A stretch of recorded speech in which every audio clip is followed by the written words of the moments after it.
خدا کا عمل لوگوں کو نہیں چنتا، وہ ایسے لوگوں کو استعمال کرتا ہے جو کمزور، ٹوٹے ہوئے اور دنیا کے لحاظ سے کمزور سمجھے جاتے ہیں، تاکہ کوئی انسان فخر نہ کرے بلکہ سارا جلال خدا کو ملے۔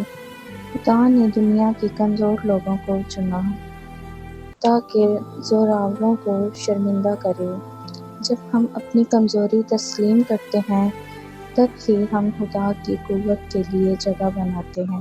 ہماری کمزوریاں خدا کے معجزات کے لیے موقع ہوتی ہیں۔ موسیٰ کی مثال۔ موسیٰ زبان کی کمزوری رکھتا تھا، یعنی رک رک کر بولتا ہے، لیکن خدا نے اسے فرعون کے سامنے کھڑا کیا اور بنی اسرائیل کو اس کی غلامی سے نکالا۔ داؤد کی مثال۔ داؤد صرف ایک نوجوان چرواہا تھا، بادشاہوں جیسا رتبہ نہیں رکھتا تھا، پھر بھی خدا نے اسے چنا کیونکہ اس کا دل خدا کے مطابق تھا۔